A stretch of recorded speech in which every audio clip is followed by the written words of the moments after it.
Avant de commencer, abonnez-vous à la chaîne et dites-nous dans les commentaires d'où vous nous écoutez. Je me tenais assis à la table de ma cuisine, dans le calme de ma maison à Lyon, un après-midi d'octobre, la lumière douce filtrant à travers les rideaux fanés. Une enveloppe était arrivée ce matin-là, épaisse et couleur crème, portant l'écriture précise de mon fils, Étienne.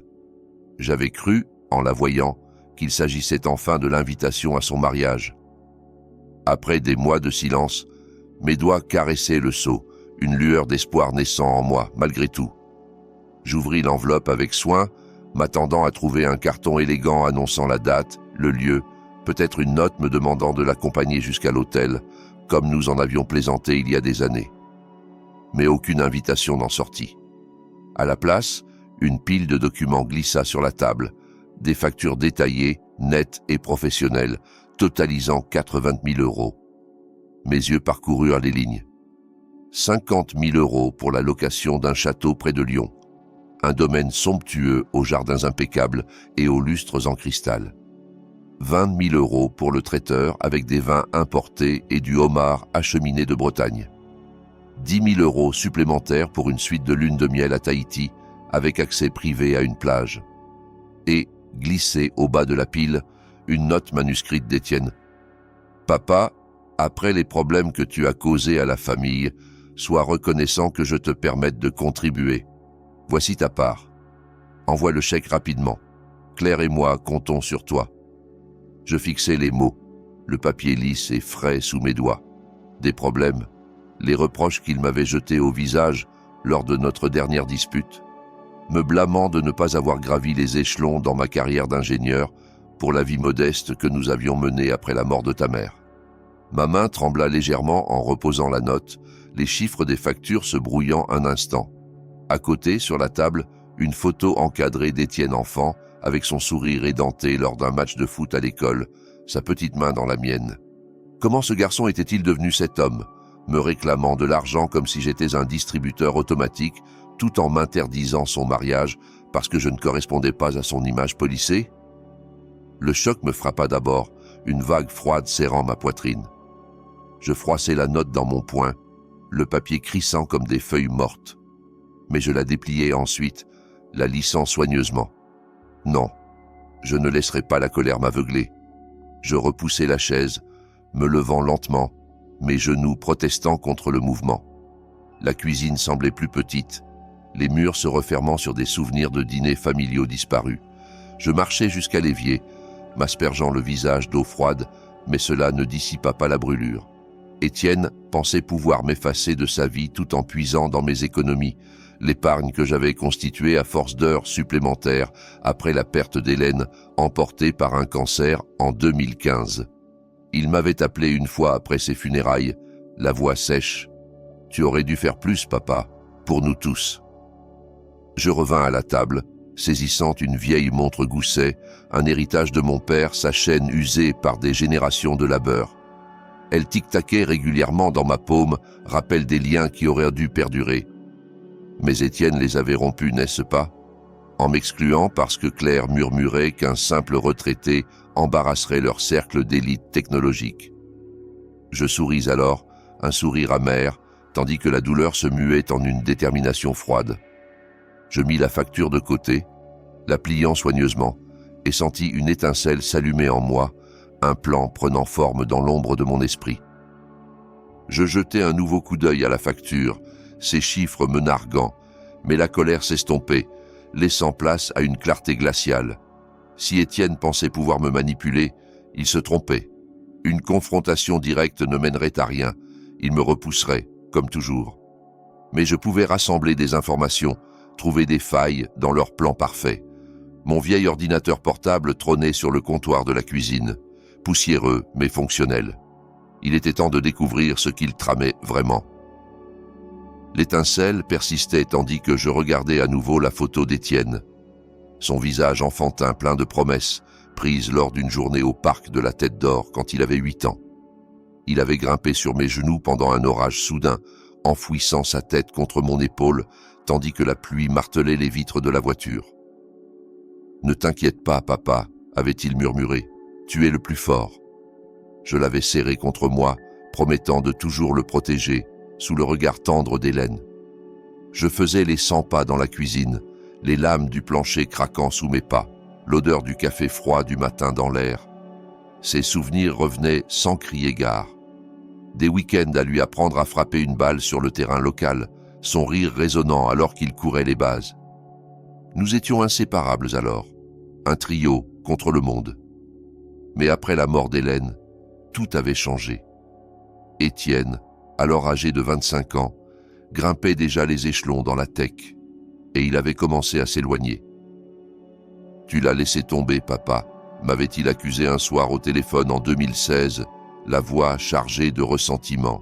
« Si tu avais gagné plus, les traitements auraient pu être meilleurs. » J'avais ravalé ma douleur, lui rappelant les combats avec l'assurance, la seconde hypothèque pour couvrir ses soins, mais il n'écoutait pas. Il ne voyait que mes échecs, la maison modeste, le travail fiable mais sans éclat. Noël dernier avait scellé la rupture. J'avais conduit jusqu'à leur appartement chic au centre de Lyon, les bras chargés de plats de gratin dauphinois, comme Hélène en faisait. Claire avait à peine levé les yeux de son téléphone, murmurant quelque chose à Étienne qui l'avait fait ricaner. « Papa, on est vegan maintenant », avait-il dit avec dédain. Et franchement, arriver sans prévenir, c'est gênant. J'étais parti tôt, le trajet du retour flou sous les lampadaires, me sentant comme une relique dans leur monde brillant. Cette facture était l'insulte finale, exigeant que je finance leur extravagance tout en me mettant à l'écart. Mes poings se serrèrent alors que je m'arrêtais près de la fenêtre, regardant les feuilles danser dans la cour. La colère montait, un feu constant remplaçant la nostalgie. Comment osait-il me traiter comme un fardeau, puis attendre ma gratitude pour lui payer son luxe? Je n'étais plus la victime. J'avais élevé Étienne seul après Hélène, sacrifiant vacances et confort pour lui donner un départ, et Claire, avec ses sacs de marque et ses vantardises sur les réseaux sociaux, alimentait sa cupidité. Non, cette trahison méritait des conséquences. Je jurais alors, en silence mais avec force, de transformer leur jour parfait en une leçon qu'ils n'oublieraient jamais. La pluie commençait à tambouriner contre la vitre, reflétant la tempête en moi, et je me détournais, ma détermination se durcissant comme de l'acier. Un doute momentané me traversa. Étais-je trop vieux pour ce combat? Mais je l'écartais. La justice n'avait pas d'âge, elle parlait de dignité. Avec cette pensée, je saisis mon ordinateur portable sur le comptoir, son métal frais me recentrant, tandis que je me préparais à creuser plus loin. L'ordinateur s'alluma dans la lumière déclinante, son écran projetant une lueur bleutée sur la table encombrée. Je m'installai, la pluie formant un rideau sonore à l'extérieur, et ouvris le navigateur avec des clics déterminés. Le profil d'Étienne sur les réseaux sociaux était privé, mais pas celui de Claire. Elle adorait exhiber leur vie. Je parcourus ses publications, chaque image comme un coup de poignard. Hâte de célébrer notre mariage de rêve au château de mon chat, tellement chanceuse. Luxe. La date sautait aux yeux, 15 novembre 2024, dans quelques semaines. Les photos montraient le château, sa grande salle de bal décorée pour des essais, les lustres scintillant comme des diamants. Je bus une gorgée de vin rouge bon marché que je gardais, son goût âpre aiguisant ma concentration. L'action parlait plus fort que les lamentations. Je notais des détails sur un carnet. Lieu, château de mon chat, 50 000 € de location. Traiteur, saveur d'élite, cuisine de la ferme à la table pour 200 invités. Photographe, Lila Voss, professionnel haut de gamme. Son portfolio était lié dans les commentaires de Claire. Des clichés magnifiques, bientôt à nous, avait-elle écrit avec des émojis cœurs. Un débat intérieur faisait rage. Devais-je le confronter directement? Non, cela lui donnerait la satisfaction de m'ignorer. Mieux valait saper leurs plans dans l'ombre, leur faire ressentir la perte de contrôle qu'ils craignaient tant. J'ouvris onglet après onglet, le site de l'organisateur de mariage, Marc Breton, vantant des événements fluides pour clients exigeants. Un contact commun sur LinkedIn confirma qu'il gérait l'événement. Une ancienne collègue d'Étienne avait aimé une publication sur la réservation. Les détails de la lune de miel affluaient via une promotion d'agence de voyage, Un bungalow sur pilotis à Tahiti, tout financé par cette facture qu'il m'avait envoyée. Ma colère s'enflamma à nouveau en voyant une vidéo de Claire essayant une robe, Étienne souriant à ses côtés. « Papa paye la fête, indirectement », avait-elle plaisanté dans les commentaires, avec un émoji clin d'œil. Indirectement, l'audace me galvanisa. Je croisais les informations sur les prestataires, dressant une liste, fleuriste, DJ, service de limousine. L'extravagance était sidérante, bien au-delà de ce que le salaire d'Étienne pouvait couvrir sans ma contribution. Une hésitation surgit. Cette vengeance allait-elle trop loin, risquant de briser le peu de lien familial restant? Mais je revis sa note, son arrogance condescendante, et le doute s'évanouit. Il s'agissait de ma dignité, de lui apprendre que la cupidité avait un prix. Ma main se stabilisa sur le clavier alors que je trouvais le numéro de Marc Breton, l'organisateur au cœur de tout. Prenant une grande inspiration, je décidai qu'il était temps d'appeler et de commencer à défaire leur tapisserie parfaite, fil par fil. Je saisis mon téléphone, mes doigts hésitants au-dessus du clavier. La sonnerie retentit 2 fois avant qu'une voix polie, claire et professionnelle ne réponde « Marc Breton ». Événement. Marc à l'appareil. Comment puis-je rendre votre journée extraordinaire? Je m'appuyais contre le comptoir de la cuisine, le combiné frais contre mon oreille, stabilisant ma respiration. Bonjour Marc. Ici Stéphane Torres, le père d'Étienne Torres, celui qui finance son mariage. Une pause, puis une chaleur envahit son ton. Monsieur Torres, Étienne a mentionné que vous appelleriez pour finaliser les paiements. Nous sommes ravis que vous contribuiez à un événement aussi spécial.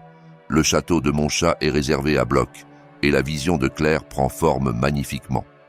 Je le laissais divaguer un moment sur les arches florales et les quatuors à cordes, mon esprit s'aiguisant comme une lame.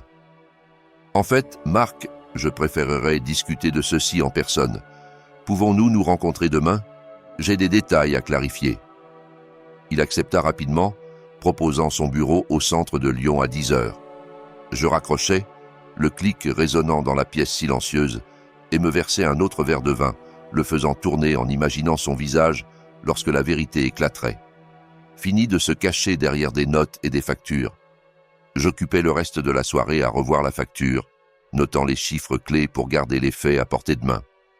Avant de me coucher, je choisis un pull propre et un pantalon. Rien d'extravagant, mais assez sérieux. En m'allongeant, je sentis le plan se solidifier, comme les fondations d'une maison. Le lendemain matin, je me réveillai tôt, un thermos de café à la main prêt à partir. Je conduisis à travers un trafic léger, les feuilles d'automne tourbillonnant comme des confettis sur le pare-brise. Une brève hésitation me saisit à un feu rouge. Était-ce le point de non-retour? Mais je la repoussai, accélérant lorsque le feu passa au vert. Le bureau de Marc était dans un immeuble moderne près de la place Bellecour, tout en verre et chrome, bien loin de l'ancien bâtiment en briques de mon cabinet d'ingénieur. Je me garai et entrai, l'air du hall embaumant un parfum coûteux. Marc m'accueillit avec une poignée de main ferme, son costume taillé sur mesure, sa cravate impeccablement nouée. « Monsieur Torres, entrez, un café ?» Il me guida vers un fauteuil moelleux face à son bureau, encombré d'échantillons de tissus et de contrats.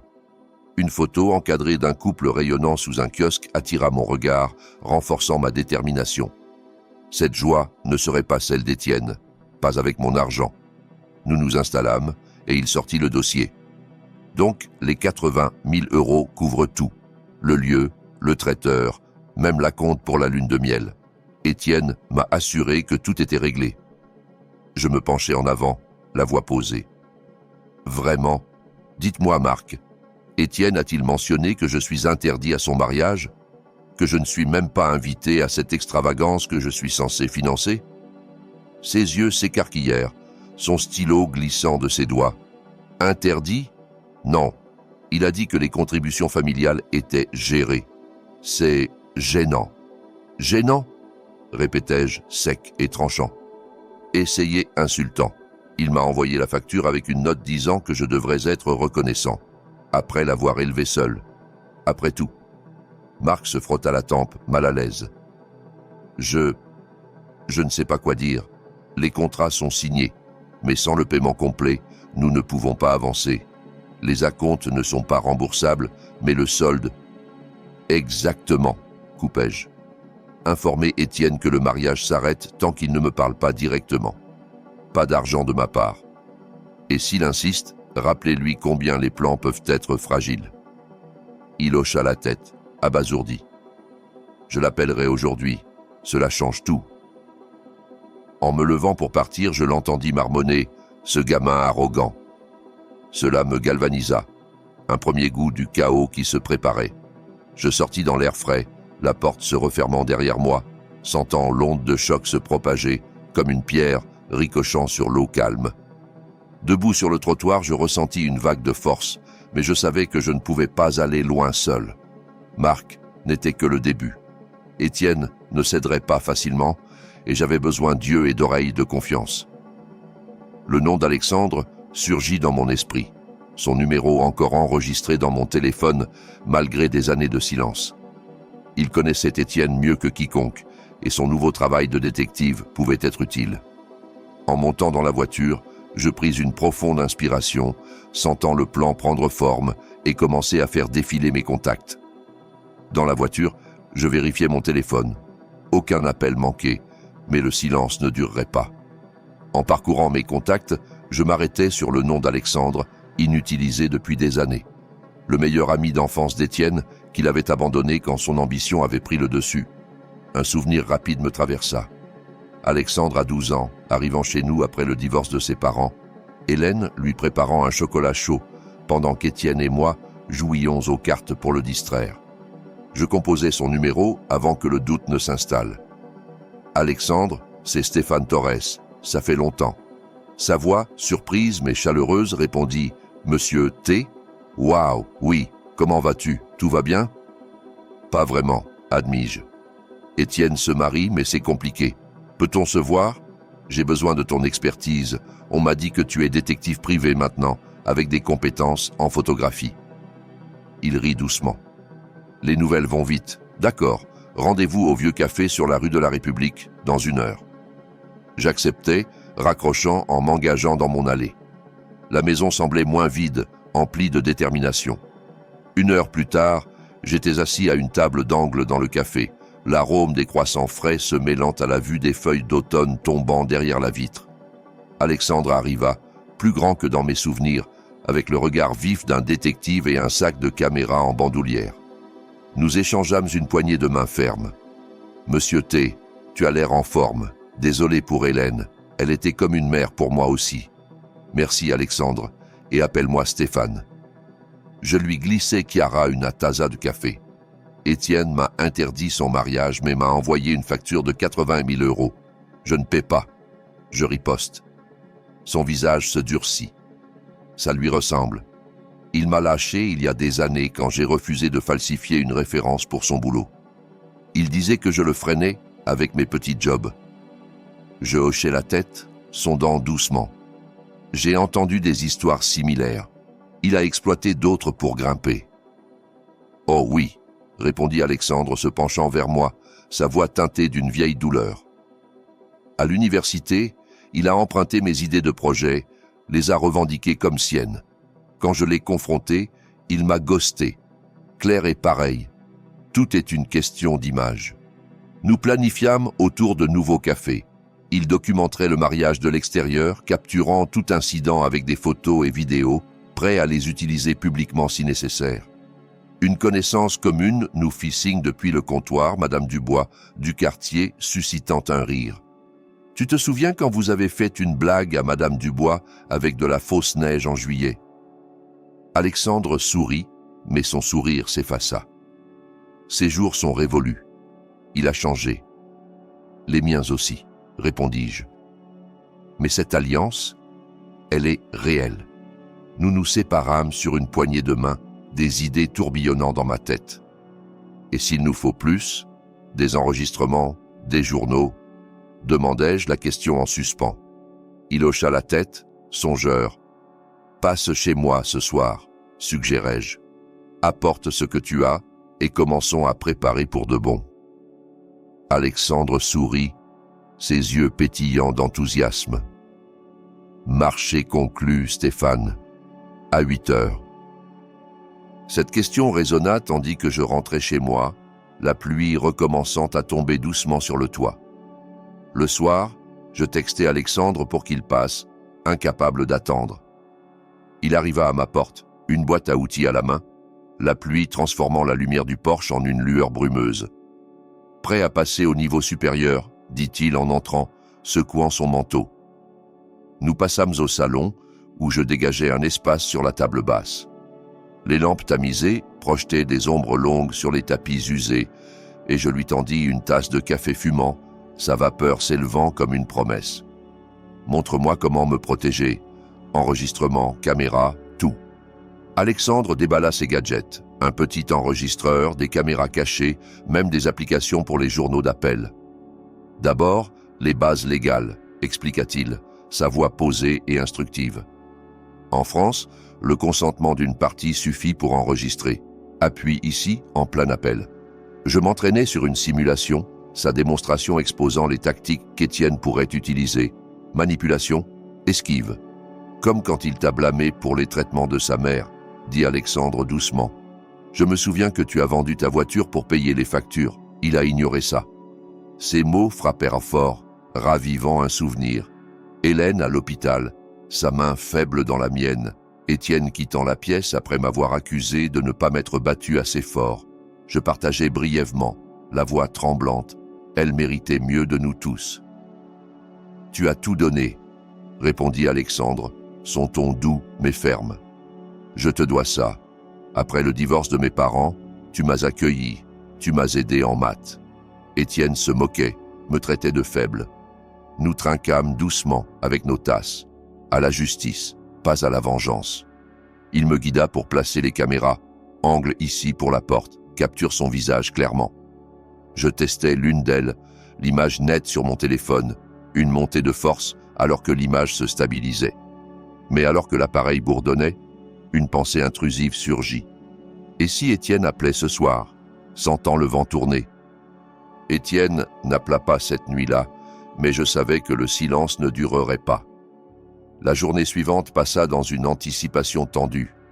Je vérifiais mon téléphone, testais les caméras, fis une promenade dans le quartier pour calmer mes nerfs. Chaque voiture passant me faisait sursauter, pensant que c'était lui. Le soir, j'étais à cran lorsque le téléphone vibra enfin, son nom clignotant à l'écran. L'appareil bourdonnait doucement dans ma paume, sa lumière verte stable, quand mon téléphone vibra sur la table, tranchant le calme du soir comme un couteau. J'étais en train de préparer du thé, la bouilloire commençant à siffler, la vapeur s'élevant en volutes paresseuses.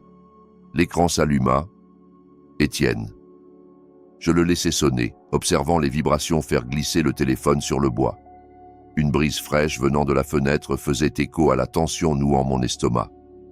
Il passa en messagerie, puis vibra à nouveau, clair cette fois. Je l'ignorais aussi, versant l'eau chaude sur le sachet de thé. L'arôme de camomille me recentrait, me rappelant le conseil d'Alexandre. Enregistre tout. Leurs mots seront tes munitions. Quelques jours s'étaient écoulés depuis notre session, remplis de préparatifs discrets, installer des applications, tester des angles dans la maison, même une promenade pour m'éclaircir les idées. Mais maintenant, la tempête éclatait. Les notifications s'accumulaient, 3 messages vocaux, des textos urgents. Je m'assis à la table de la cuisine, la lumière douce projetant des ombres sur les murs, et lançai le premier message, mon doigt hésitant avant d'appuyer. « Papa, c'est Étienne.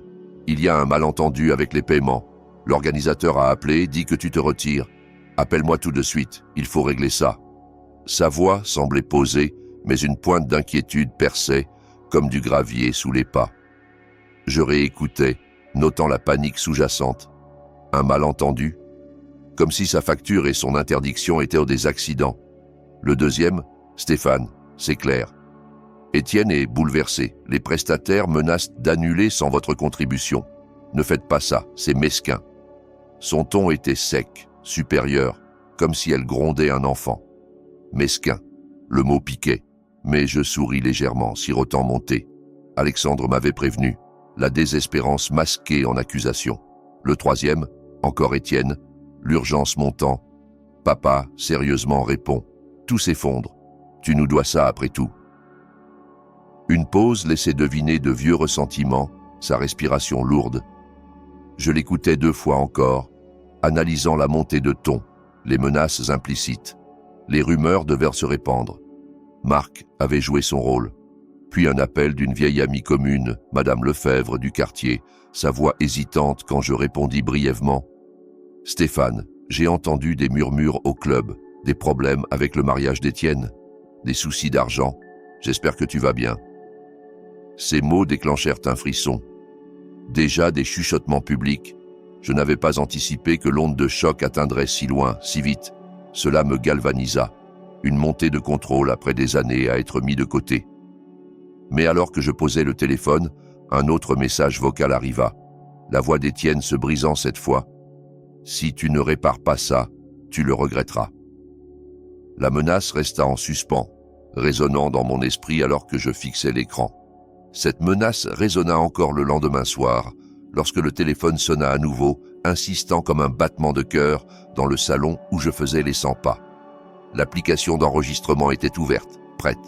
Je saisis l'appareil fermement, le laissant sonner 4 fois avant de répondre, une pause délibérée pour le déstabiliser. « Allô, Étienne ? Papa ? Enfin, qu'est-ce qui se passe, bon sang ? Marc dit que tu refuses de payer, que tu sabotes notre mariage. » Son accusation éclata, sa voix montant dans les aigus sous la frustration. Je respirais calmement, le tapis doux sous mes pieds. « Saboter ? Tu m'as interdit l'accès, envoyé une facture comme si j'étais un sponsor, pas de la famille. Tu te souviens de ta note, sois reconnaissant. » Un silence, puis il explosa.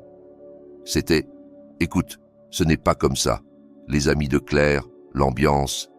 Tu es à la retraite, papa, ça ne collait pas.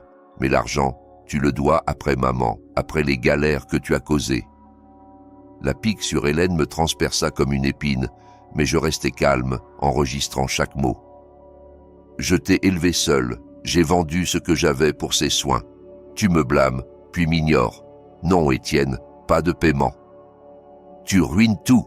cria-t-il, les mots bruts. Claire est furieuse, les traiteurs veulent des acomptes, le château menace de frais. Répare ça.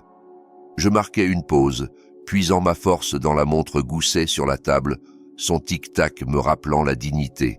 Répare ce que tu as brisé. Parle-moi comme un fils, pas comme un banquier. La voix de Claire coupa alors, en haut-parleur compris-je. Stéphane, c'est ridicule. Nous construisons une vie. Votre mesquinerie pourrait tout annuler. Pensez à l'embarras. Son interruption fit monter la tension, son ton chargé de dédain. Embarras ? Comme bannir votre beau-père ? Je pense à la facture que vous avez envoyée, la lune de miel que je suis censé financer, tout en étant exclu. Étienne revint, sur la défensive. C'est un devoir, papa. La famille contribue. Admets-le, tu es jaloux de mon succès. L'aveu, la jalousie comme excuse, frappa comme une révélation, exposant son ego. Un succès bâti sur l'exploitation des autres ? Plus maintenant, répliquai-je fermement. La ligne crépita sous sa respiration lourde. Tu le regretteras, nous en avons fini. Il raccrocha abruptement, le silence résonnant dans mes oreilles, ces mots révélant une vulnérabilité qui aiguisait ma détermination. Cette vulnérabilité resta dans mes pensées tandis que je faisais les 100 pas dans le couloir, la maison silencieuse, sauf pour le bourdonnement du frigo. Quelques instants plus tard, un texto d'Alexandre arriva. Mise à jour. Les prestataires exigent des paiements. Rumeur au château. Photos à venir. J'ouvris la pièce jointe. Des clichés flous de travailleurs interrompant les préparatifs. Une camionnette de fleuriste à l'arrêt, incertaine.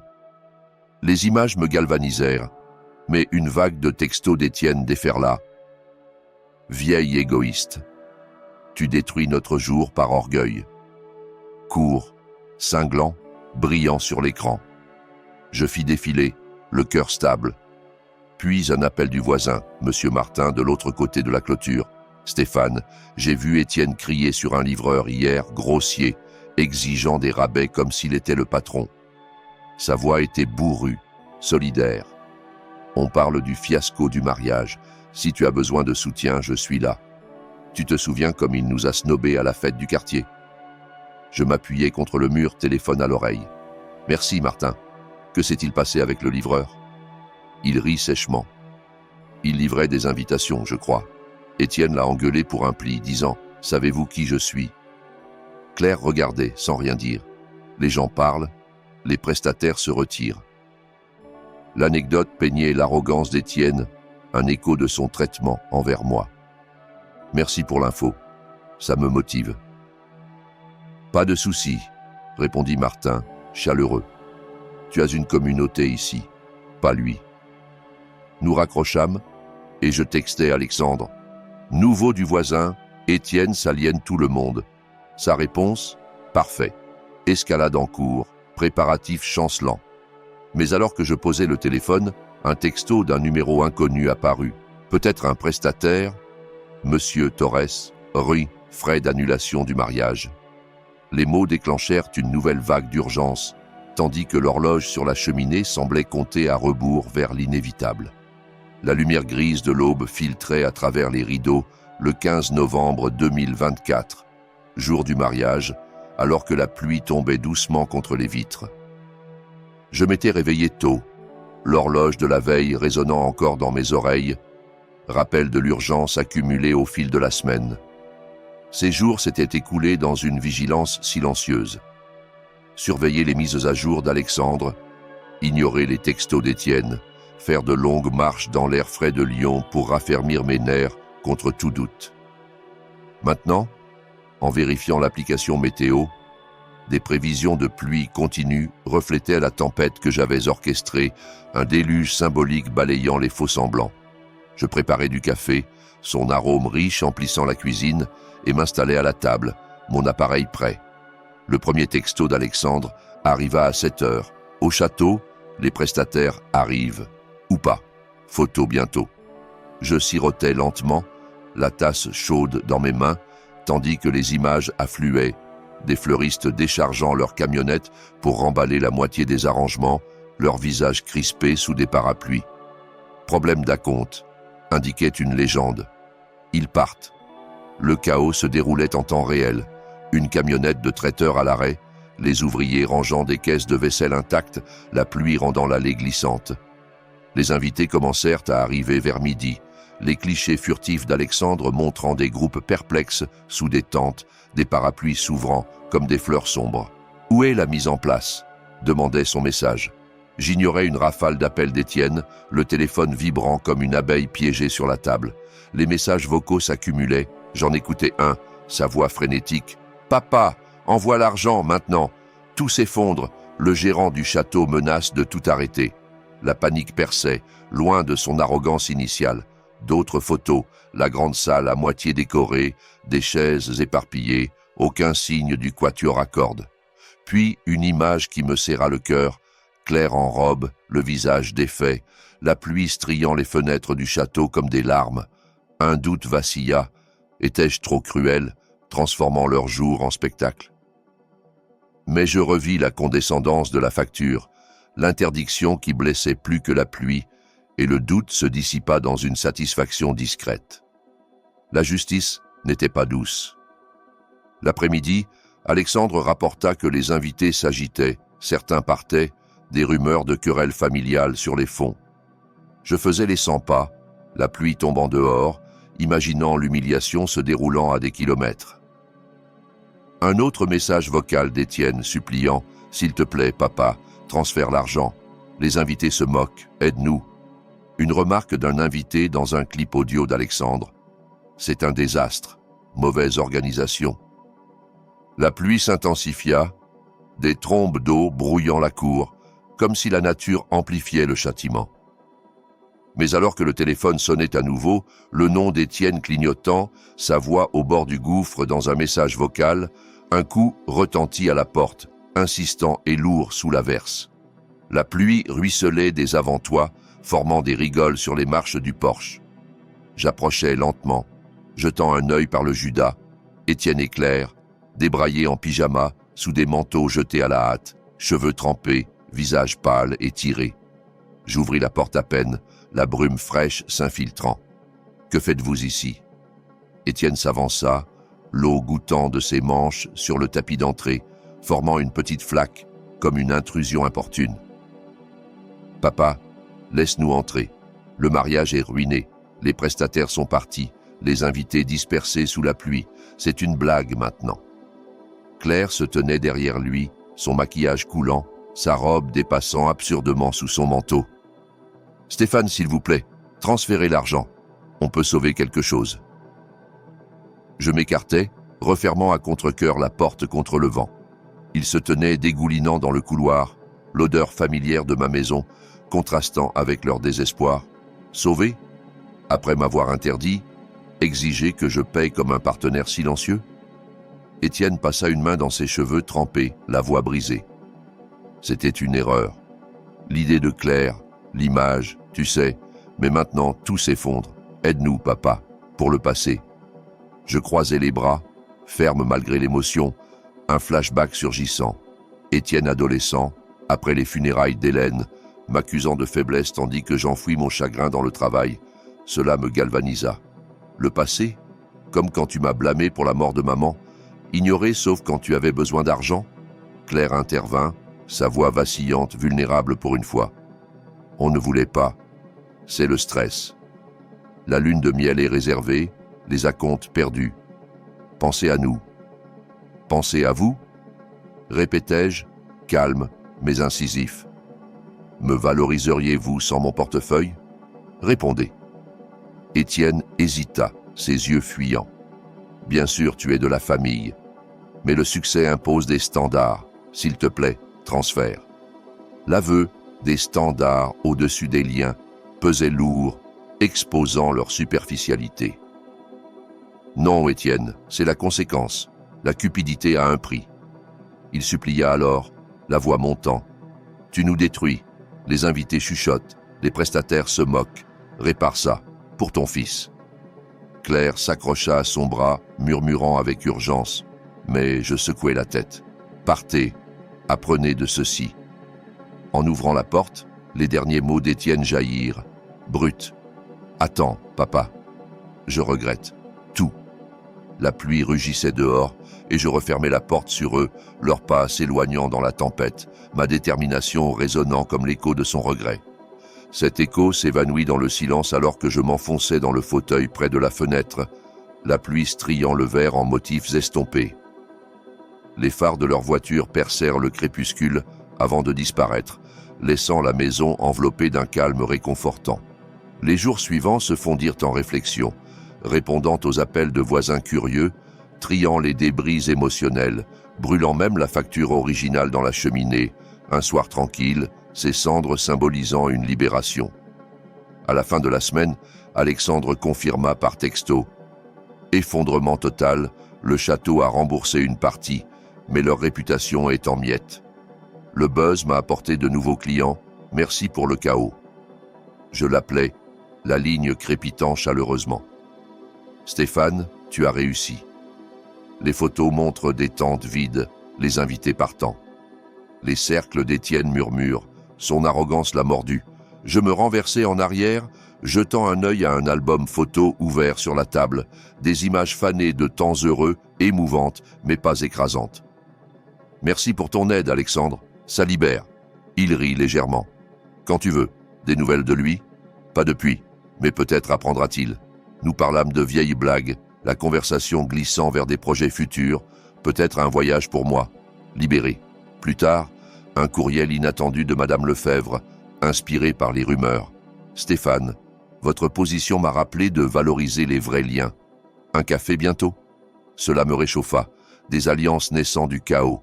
Je murmurai pour moi-même, levant ma tasse de café en un toast solitaire, à la dignité retrouvée. La maison semblait plus pleine, non de choses, mais de respect de soi. La leçon d'Étienne pouvait piquer, mais la croissance était souvent douloureuse. Ses regrets suggéraient des graines plantées.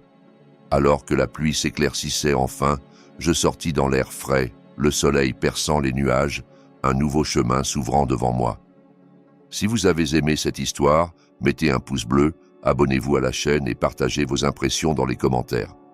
Pour écouter la prochaine histoire, cliquez sur la boîte à gauche. Merci d'avoir regardé.